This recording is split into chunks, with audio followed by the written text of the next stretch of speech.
So I just met him last week, and he's agreed to be personality typed and be recorded so that you could see. All right. So before I describe your type, first I want to ask a couple of questions just to make sure that I'm on the right track. So, would you say you identify most with anxiety, shame, or anger?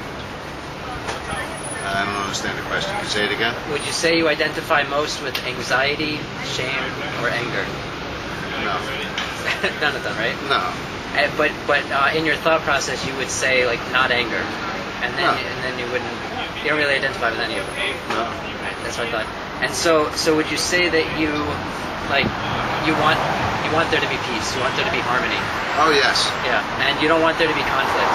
No. Like, that's stress for you when like people are fighting or there's arguments. Oh, very much so. That's what stresses. Yeah. And you tend to look on the bright side of things. Oh, absolutely. I'm Right. definitely an optimist. Right. And when there is stress, when you do feel like there's conflict, then you withdraw into like an inner refuge away from the conflict. Yeah. And when you do the same thing, like you dissociate from your anger, your negative feelings, you separate from them, and you pull into that inner refuge away from. When if people ask you like where do you want to go, then usually it's whatever you want is fine. That's usually your response is usually whatever you want is good. Or if someone asks like you want to go here, then you would agree because unless you have a really strong opinion, you tend to. That's correct. Whatever everyone else wants. Yeah. Because ultimately you're approaching the world with this idea that you feel like there needs to be peace outside in order for there to be peace inside. You feel like as long as there's peace outside, then I can have peace inside. As long as there's harmony outside, then I can have harmony inside. Yeah, I would agree with that. Yeah. And so you tend to daydream. You tend to zone out and daydream. Definitely. And Ever since I was a little kid. Yeah. And I enjoy doing it. Right. Yeah. And because you sort of have two modes of being. You have thinking and feeling mode, and you have acting mode. And when you're acting, when you're like doing things, you're not thinking and feeling. You're just sort of zoned out, going through the motions of things. And when you're thinking and feeling, you're daydreaming. You're not acting. You're not like going. You're not doing things.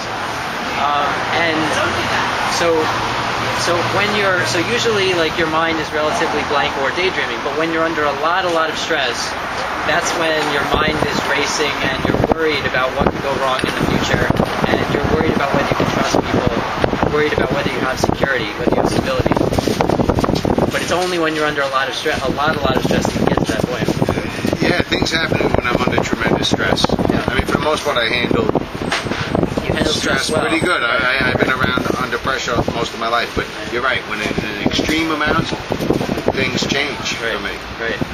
Yeah. No. Yeah. Well, yeah. And so usually you put other people before yourself. Oh, no doubt. Yeah. But I get joy in doing that. right, of course. Yeah. Well, because there's that approach of there needs to be peace outside, not for there to be peace inside.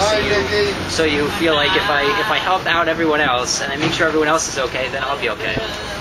Yeah. And so that's where that's where you get that joy from. Yes. Right. So when you're not under any stress and you really feel in control of the situation, that's when you start to get going on things for yourself. Though you feel like I want to accomplish this for me. I want to like get going on things, and there's that there's that leap to no longer just doing things for other people before you. Now you're willing to like get going on things for you. Yeah, I used to have the need to put other people first. Then I have no guilt in doing something for me. Right. If that makes any sense. Right. Because you reduce the stress. Because then everyone else seems to be okay, and then you feel like I'm in control here. I'm good. Now I can go and I can do things for myself. Because then you're relaxed. You're not stressed anymore. Yeah. And so now I'm just going to check. Would you say that there's a part of you that feels like I want to be in control of the situation? I don't really understand the question. So would you say that you feel like when you get really, really angry, do you suddenly burst and then suddenly you're calm again, or do you just sort of like fizzle with the frustration and you don't really express it? Oh no. There's times I fly off the handle, and then I do what you said. Then almost immediately after, I'm like, oh. Right. Suddenly you're calm, and suddenly everything's yeah. Then I'm like, and then I'm ready to say, I'm apologizing for just going flying off. Right, because you feel like that's not you. I'm not an No, angry person. that's right. I don't want to be like this. That's right. That's right. That's right. And you don't want to be creating conflict. No. Right. No. So there is that part of you that feels like I want to be in control, or I want to protect myself. Yeah. And there's the fear of being vulnerable, of showing weakness. And you kind of want to be tough. You want to appear tough. You don't want to show weakness, because then you won't be protecting yourself. You'll be vulnerable if you show weakness. Somewhat. I don't really have much fear. You know, I really don't. But yeah, I can relate to some of the things you were saying in a way. But yeah. And so now I want to check. Would you say that you like being around a lot of people? Oh yeah, absolutely. Yeah. That's my life. Right. You like feeling like you're part of something larger than yourself. Like you're part of a group. Like and there's that, like, noticing the social hierarchy. Like when you enter the room, you know who's in power, who can get me what I want. You notice the people who are. Oh, no doubt about it. Yeah. And then when you're under a little bit of stress, then would you say you prefer to have one or two people to talk to? No, yeah, probably. So you said that when you're under a little bit of stress, then you want to be around one or two people. You want to have a conversation, or like you want to have like a long conversation. Like you'd prefer to not be around a lot of people when you're under a little bit of stress. You just want like one or two people to talk to, or no? I never thought of it like that, but yeah, I would say yeah. Yeah. So when you get to the point of worrying about what could go wrong, when you get to that intense stress, then you want to be alone. You want to get work done. You want to get sleep. You want to take care of yourself. enjoy being alone. Yeah.